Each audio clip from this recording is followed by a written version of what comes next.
Hello there, we're glad you're still with us here on Morning at NTV on our social media pages, Facebook, YouTube and Twitter. You can look out for NTV, and of course the hashtag for this particular program is Morning at NTV. Be part of the conversation, follow the proceedings, and we can also hear from you a little bit later and of course during the day on the issues that matter in the country. Joining us now is Mr. Samuel Kasule from the Africa Peer Review Mechanism, or APRM National Secretariat, to talk about the youth agenda ahead of a Continental Symposium that is due to be held on the 4th to the 9th of July 2022. A very warm welcome, Mr. Samuel Kasule.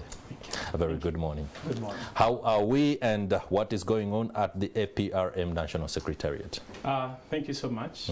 Before I can go into that, okay, let me first talk about what the APRM is, for our viewer to understand the genesis of the symposium that we are going to organize. Perfect. First, I'm Kasule Samuel from the National Planning Authority as the National Secretariat for the African Peer Review Mechanism.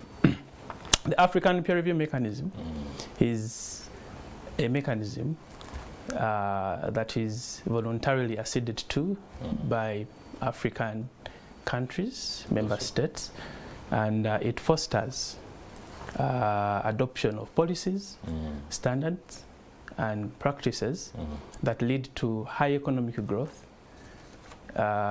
sustainable development, that lead to regional economic integration through sharing of experiences.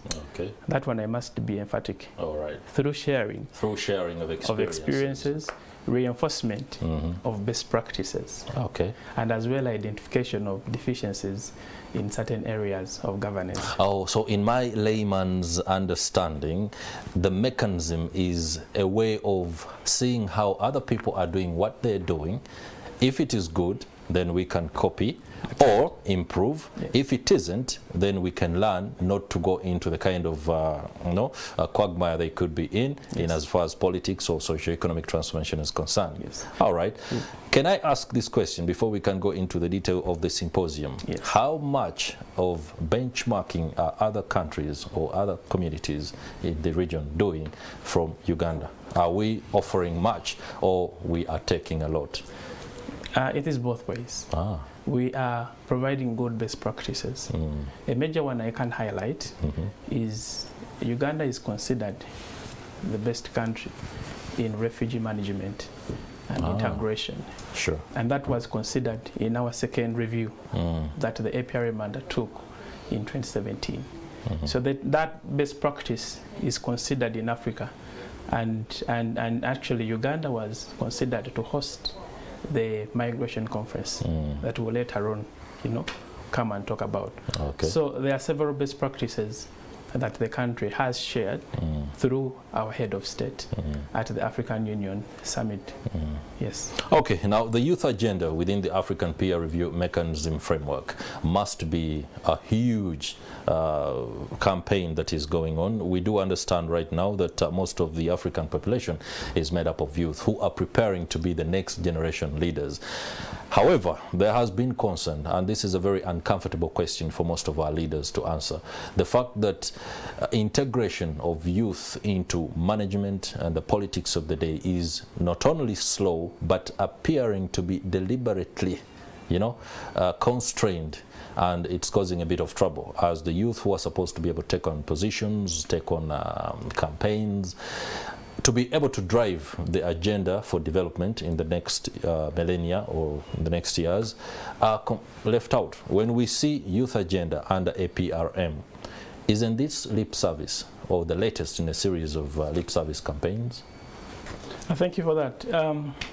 One, you've started from a good note that actually the greatest percentage of the African population, more than 70%, is below the age of 30 years.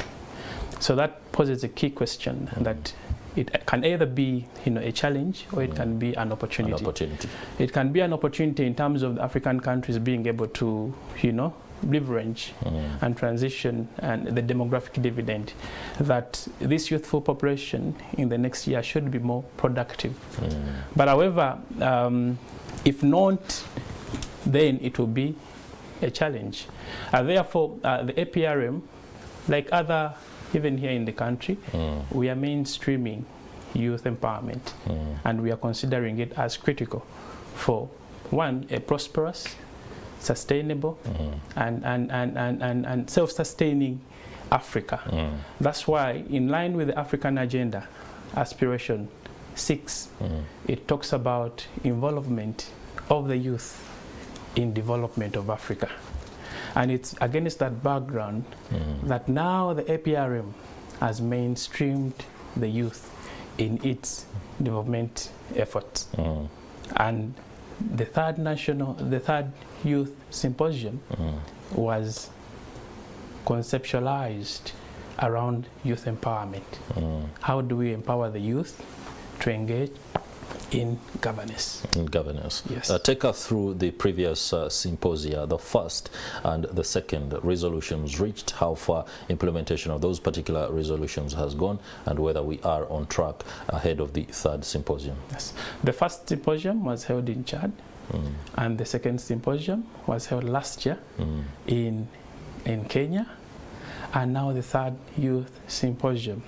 We are delighted as Uganda to host the third Youth Symposium, because it's going to bring a spectrum of youth from Africa, but as well from Europe, to come and interact, to come and discuss, but as well share and present to them areas that we think are critical for youth empowerment.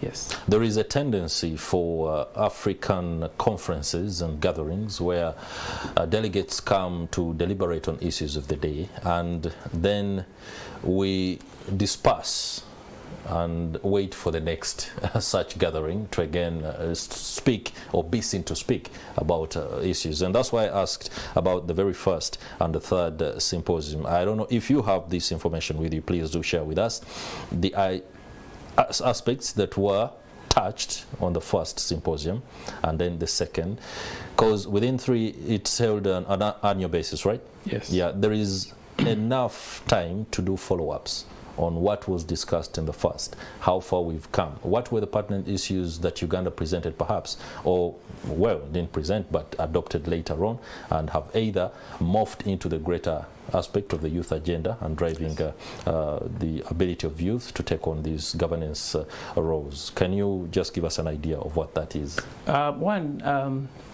The first symposium that happened in Chad basically aimed at drafting actually what we call the 1 million initiative that was drafted in 2019, that aims at engaging the youth and providing opportunities for youth to participate effectively in governance, but as well for socio-economic transformation of Africa. Yeah. Now, the second symposium in Kenya as well focused on that, but now for the uniqueness of ours is to concretize the issues that came up from the first and second, but as well, actually you asked where the roadmap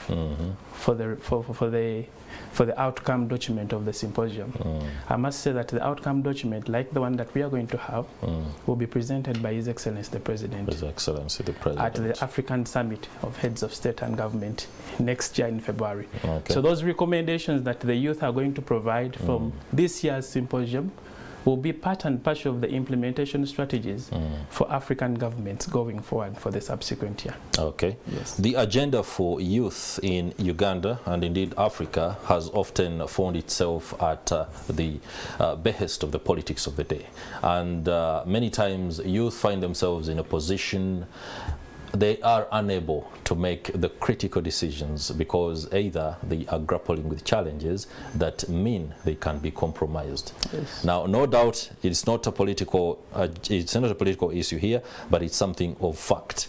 If youth are grappling with unemployment, if youth are grappling with the challenges of hard economic times, they are unable to meet basic needs. Just a few minutes ago, we were looking at a story in our press review where it is understood that they are now doing one single meal a day. A day. These are youth you're going to convene and talk to about their ability to take on governance, and shape the kind of future they want for themselves and their country. How are you playing that thin line between the youth agenda and the politics of the day? One, you can't separate. You can't. I love that. You can't separate the youth and politics from politics. Okay. Because the youth today are your future leaders tomorrow. That has been said time and again. But how you prepare them matters. That's why the symposium aims to position, to empower, to guide the youth. For instance, His Excellency the President has been invited and has confirmed to attend and open the symposium. And basically we know that Africa's prosperity and transformation is hinged on several principles, but majorly on Pan-Africanism, on patriotism, on socio-economic transformation, on a market and economic integration. All of those principles are key for youth to know, for them to change Africa and Uganda in particular. Therefore, how we position them and we empower them to participate effectively in politics, but as well in social and economic and environmental affairs is the essence of the symposium. Okay. We were supposed to be joined by an official from the National Youth Council who would very efficiently bring us up to speed with what the youth agenda is, especially on the specifics. However, you look very youthful yourself. I won't go into the specifics of age bracket. You've been following the youth agenda in this country for a very, very long time. And there are so many challenges like we've just spoken about, and this symposium offers one of the best opportunities to be able to address them. When you look at the political landscape and the level of youth participation in the country, would you say, well, it's putting you on the spot or not as an official, but are we on the right track? Yes. Good. We are on the right track. One, as well articulated. Yes. Now from the National Planning Authority. Yeah. As well articulated in the Third National Development Plan. And as well in the Uganda Vision 2040.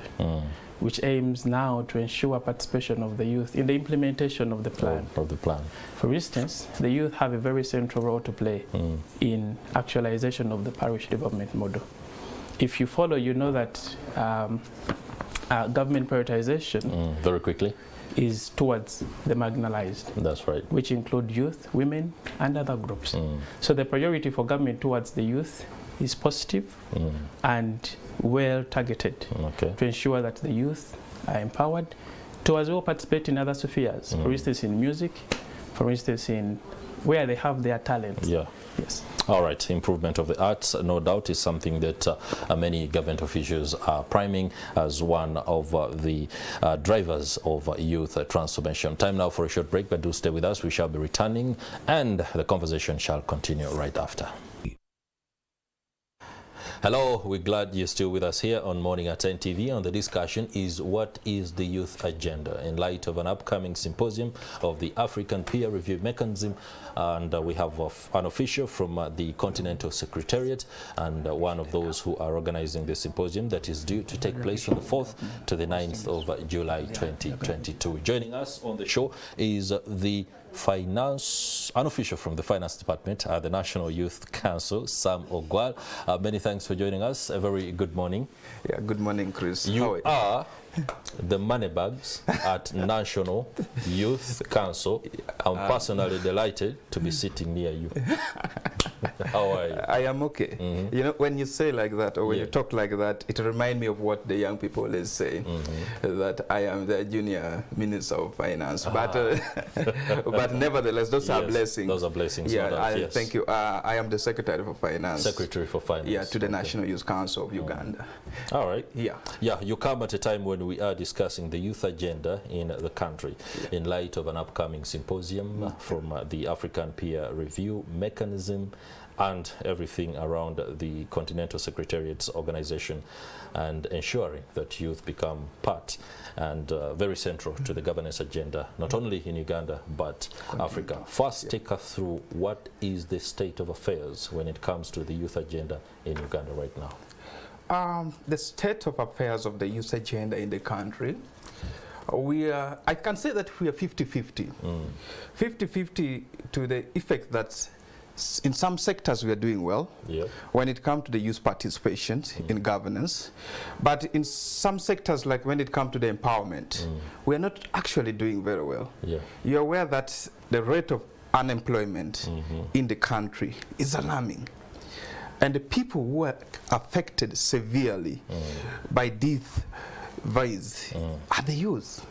I should give you an example. While I was coming here, out of the 10 people that I was meeting along the street, 8 of them are youth. Out of the 8, when you look at the people who are selling masks, which I think is not sustainable, mode of empowerment. A mask goes for 1,000 Uganda shillings. Exactly. Sometimes 500. Exactly. And then you look at the Bank of Uganda's statistics. They said how many people can be in position to at least earn 1 million in a month.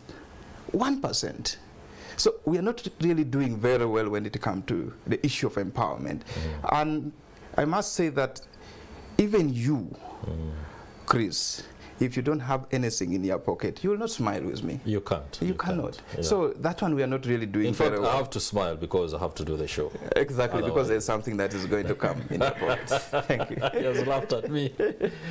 Okay, that's a very grim assessment of the situation right now. But the National Youth Council is on top of ensuring that these aspects, challenges are addressed. What are you doing about it? National Youth Council is the body that was established by the Act of Parliament. And when you look into our Act, most especially Section 2, and the Section 2 talks about the objectives of the Council. And the objective of the Council, the first objective is to organize the young people into a unified body. And the second objective is to ensure that the young people participate into the activities that have benefits to them. And then the last one is to protect them from manipulation. So when you look at objective 1 and objective 2, it speaks to the current status. What we have been doing at the National Youth Council to ensure that government actually increase investment into youth.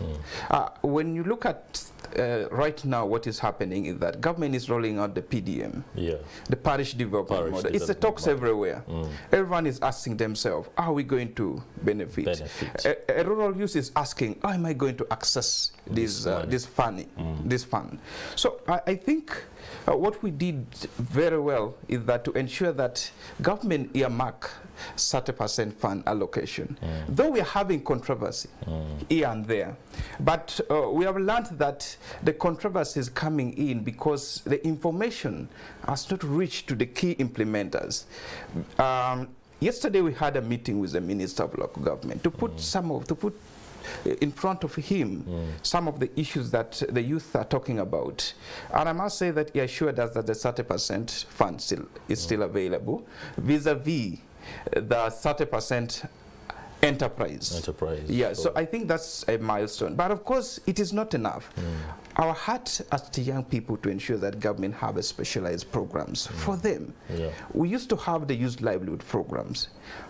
Government has stopped investing in the youth livelihood programs. We used to have the youth empowerment initiatives that was run by government before the youth livelihood programs. It's no longer in existence. We have some other programs that are already in existence, but these programs are not fully funded. Government have what's in place, what we call the Youth Ventures Capital Fund, which is being run in partnership with the Centenary Bank. But for a young person who doesn't have collateral security to present to the bank to access this affordable loan, it's becoming a nightmare. That's why I say to some extent that the young people, they feel hopeless, they feel like they've been abandoned, and yet during the election, There were a lot of promises. There were a lot of promises, but also our slogan was to secure the future. Secure the future. And it speaks directly to the heart of the young person. You introduced something that is of very great interest to me. The fact that the rollout of the programs, including money to the youth, is being hampered by the fact that they don't have collateral to act as security for some of that money they are getting. You'll just take us through briefly, after we've spoken to Mr. Samuel Kasule, who you share a name, by the way, of course, about the objectives of the APRM Continental Symposium, whether it seeks to address, particularly on the Ugandan front, aspects like the rollout of financial initiatives that are ensured at giving the youth the major push to be able to do business. I don't know whether that has been embedded in the objectives of the symposium, has it? Yeah, that's true. And one, as I highlighted, the major objective is to develop recommendations to effectively empower the youth to meaningfully contribute to socio-economic transformation of their respective African countries.